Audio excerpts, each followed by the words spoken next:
How about we bring out our guests today? Okay. Ladies and gentlemen, from the county of Kossuth, Iowa, in the town of Algona, please join me in welcoming Marvin Chickering. Wonderful,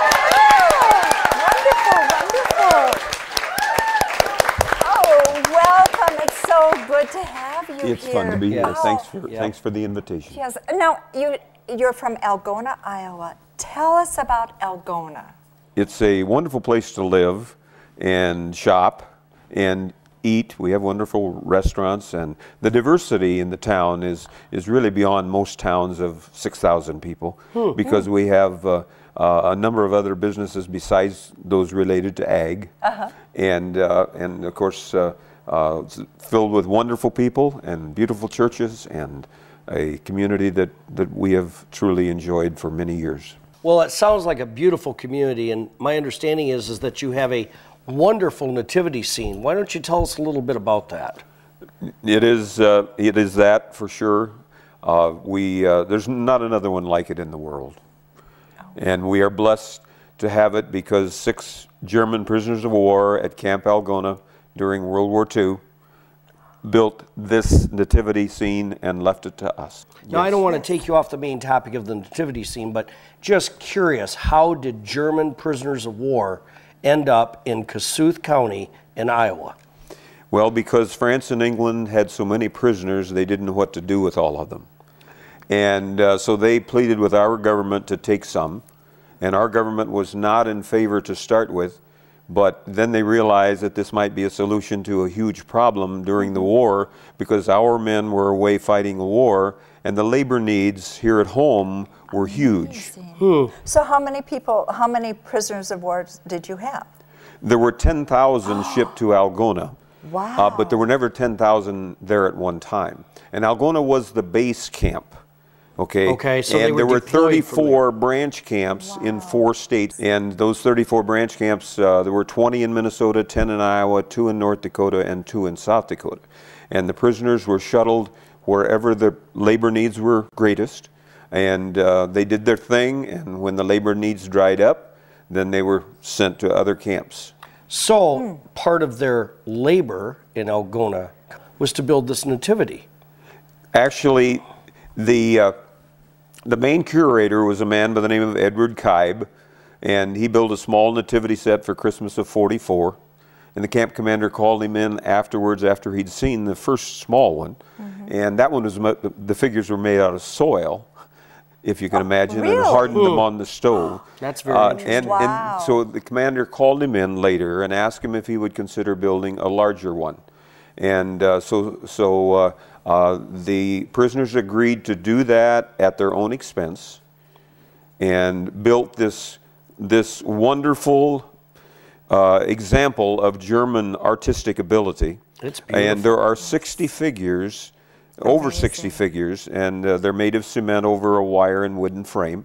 And 6 men completed this project in less than a year. My goodness. Because it was shown originally at Christmas time of 1945 at Camp Algona. My goodness. I mean, you have a wonderful brochure here of the whole history and a picture of it, and it is just remarkable. Now, it truly is. It is. Is this outdoors? No, sir. It's indoors. It's in a building of its own. And yes. Is it always set up? Oh, yes. It's set up all the time. Okay, so and many people call and ask that question, and I simply say the camels weigh 500 pounds each. My goodness. Oh. The human figures are around 100 pounds, and the sheep are like in the neighborhood of 40 pounds. And there's a cow and a burro and so forth. So no, they're not moved. Wow. Now, are they life size? Half life size. Half life size. Well, that would be life size to me. Sorry, a little short humor there. Okay, so is it difficult to get volunteers to come in? And I'm presuming you have to have someone explain basically. Yes, well, we have a nativity wonderful narration which helps with that. But as the committee chair, I'm the one that people contact when there needs to be a bus, when a bus tour wants to come, or when people want to come. And basically, then the main viewing time is in December. And we open the first Sunday in December on December 4th this year. Oh, okay. And I went before our church congregation last Sunday, and started the sign-up process. And would you believe when I asked for volunteers to sign up, there were 88 time slots available, and when I took the sheets home, there were already 41 of the slots filled. Oh, goodness. Wonderful. That is The people of our congregation love it and love to babysit the baby Jesus. That's great. And it makes my job that much easier. Certainly. Yes, so I don't have to worry about that. But the hosting the rest of the year, we also host other groups in January through November. And I do most of that myself, and I have other guys on the committee that also help out with that. No, go ahead. No, well, I was going to say, we were chit-chatting a little bit in the green room, and you said something about a big makeover recently. Can you tell us something about that? Yes, we were blessed in 2009 to have a former Algona resident whose parents were members of our church, and he was a member of our church growing up, who, when his parents passed away, he said, I want to make it more beautiful. So he stepped forward with thousands of dollars and enhanced it tremendously in 2009. That's great. And as time goes by, these cement figures crack and scale and so forth and so on. So they have to be refurbished from time to time. And we did that in 2009 as well. So now how will it be? A few years then? 15 years 15 is the years normal. before they have to be refurbished is the normal again. time, yes. Now my understanding is, this is very interesting, that you also have a museum in Algona. We do, yes. That was dedicated or based upon Camp Algona, is that correct? That's correct. That's correct. And it opened in 2004. Okay. And this is operated by a group of people in our community separate from the Nativity. Okay. And I am also a member of the museum committee. Okay. And we work very closely together because the bus tours come to both places. Sure. And when guests come from afar and so forth and so on. So, yes, and it's a wonderful collection of memorabilia from the camp with examples of their artistic ability and examples of all sorts of the aspect of Camp Algona. I find that really fascinating that someone kept those type of artifacts, because you would think that after the POWs left that everything would be thrown away. Well, a lot That's amazing. And the prisoners gave some of these as gifts to some of the people in Algona. I see. Because relationships develop, and I don't know how much time we have, but I can tell you one prisoner of war story which is the best example of this statement. They came as enemies and left as friends. Oh, that's very good. We learned in 2006, the main man in building the Nativity was a man by the name of Edward Kybe. And Edward, it was truly an act of God that he came to Algona, because without him, it would have never been done. It would have never happened. And Edward was the brains of the construction, and for over 60 years, our information has said Edward Kybe and 5 of his friends built the Nativity Scene. Now, do you know the names of the other gentlemen? Well, in 2006, we learned one of them. Okay. The other 4 still remain unknown. Really? Oh, really? We got a phone call from a lady in Texas. She'd been on the website at the museum. And she said, my dad, Horst Wendlandt, was one of the other prisoners to help build the Nativity Scene. My goodness. And then she came to visit us and brought newspaper articles about her dad and asked her dad to write his POW story. Can I share it? Yes. Oh, please. It's in the brochure, too. Oh, please. But Horst began with, I don't remember much about being a prisoner at Camp Algona in 62 years ago, but I remember working at the canneries in Blue Earth, and then I started working on a dairy farm over near Lorenz for a Frank Miller. And one day on our trip over there, the truck had an accidente. I was injured in the mouth and couldn't take solid food. So I had to stay at the camp, and that's when I went to Edward Kybe and asked if I could help build the scene. A few days later, when he was well enough, he continued to go to Lorenz, and one morning Frank called him aside and said, our only son has been killed fighting the Japanese in the Pacific. When this war ends, I want you to come back here and be my hired man, and I will treat you as a son, and when I'm gone, I will the farm to you. He wormed himself right into that family. Now, this enemy, remember? Yes, yes, yes. Well, it didn't work out that way for Horst, because just like many of the other German prisoners, when they got back to Europe, they did return then. All of them had to go back. Okay. And there were only 380,000 Okay. in the country All when right. the war ended. Okay. They all had to go back and be repatriated. Okay. Yes. Oh, okay. France and England kept many of them at slave labor for up to 2 years, working in mines and doing all kinds of other things. But again, Horst Wendland had an angel over him because an English doctor took him in, and he had a key to the doctor's house, and the doctor's kids wouldn't go to bed at night until Horst had sung to them. Oh. So he wormed his way into 2 different enemy families, and I never got to meet the man, and I've been sorry about that. And anyway, he went before the consulate to make the application to come back to the U.S. and become an American citizen. And the man behind the desk asked, "Do you want to go to Iowa or Texas?" Oh. And he said, "Well, my mother and my sister have already gone to Texas, so we will go to Texas." And the farmer never get mad at me. Sadly, Horst passed a year ago at 97 in Kerrville, Texas. My goodness. wow. What a story. That's how. That's Isn't that precious? That is It precious. is. But it It's just shows again wonderful. so many times that they listen. Governments make war, people don't. That's no, true. That's true. Yep. Yep. And so anyway, that's just one of them. And sorry for carrying on. No, that that's is excellent. wonderful. It's fascinating. Now, what happened in 1968? That was of Edward Kybe, significance? the main man that built the Nativity, Right. was invited to come back to Algona as Algona's as our guests at Christmas time, and he brought his wife and his 2 children.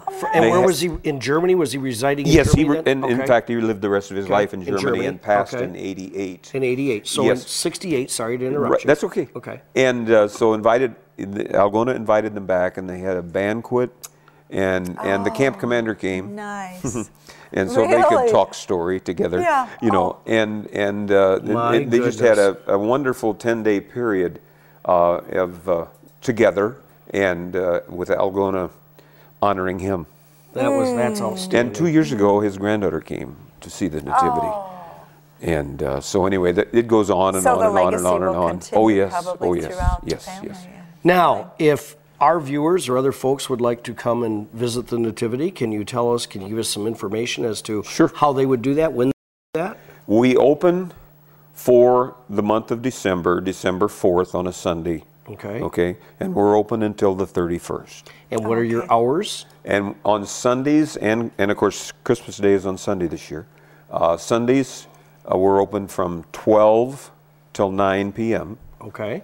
and Monday through Saturday from 2 till 9. Okay. And the only exception is New Year's Eve. We close at 6.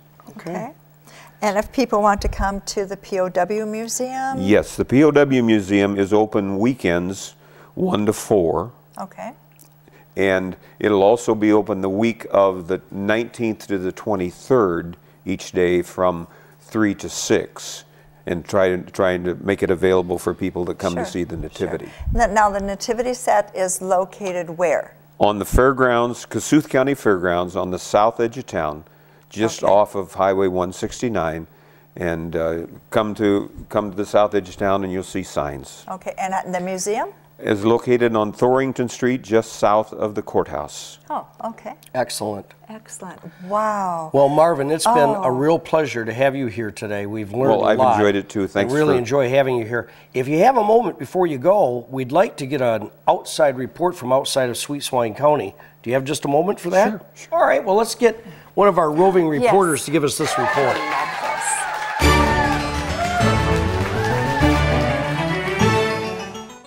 Hello, Lady Dot here. Once again, I am putting spots on my map to mark communities that I'm pretty sure you're going to love. In fact, let me tell you about one of them right now. Located in Watonwan County in south-central Minnesota is the picturesque town of MADELIA. This small town of 2,100 people has lots to offer. MADELIA was platted in 1857 in the middle of the prairie grasses, and it was named for the deceased daughter of one of the early settlers. In the 1860s, Fort Cox was built on land that is in the center of current-day MADELIA. In 1870, the railroad came through town, and at one time you could catch one of 12 passenger trains stopping in MADELIA every 24 hours. Today, the MADELIA Public School District offers quality education to their students, preparing them for bright futures. Faith-based education is also available to kindergarten through 6th grade. Community education programs offer additional opportunities for residents of all ages, and the MADELIA Branch Library offers additional options for learning and relaxation. MADELIA offers numerous choices for recreation and entertainment. 3 city parks provide areas for play and relaxation, while nearby lakes offer water sports. Each year, MADELIA celebrates MADELIA Park Days in July and the Younger Brothers Capture event in September. MADELIA invites you to visit their small town. They believe you'll enjoy the pride of the prairie.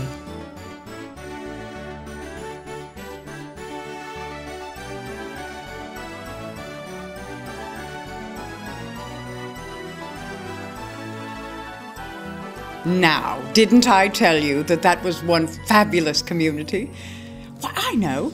I'd like to take you to another of my favorite spots to visit. Located in Faribault County, in south-central Minnesota, is the small town of Winnebago. With a population of about 1,400 people, Winnebago is just 28 miles south of Mankato. Settled in 1856 and platted in 1857, the original town site contained 320 acres.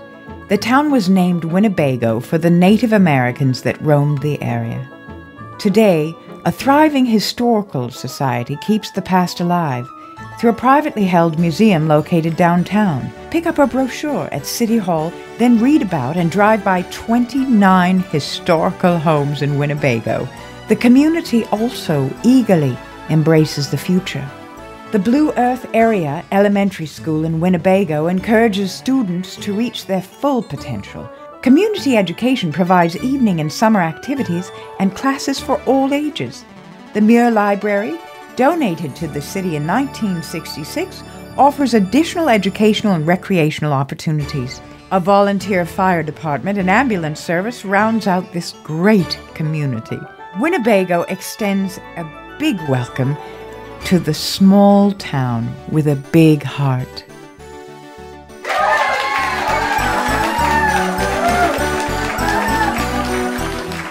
Well, Marvin, we want to thank you again for being our guest today. It was very delightful to hear about the Nativity scene and also the Algona POW camp. That's great stuff. Yes. And folks, we want to thank you, our viewers, for watching the Cocklebur Morning Show, where you all know that we weed out the big stories from throughout Sweet Swine County and beyond. Until next time, bye-bye.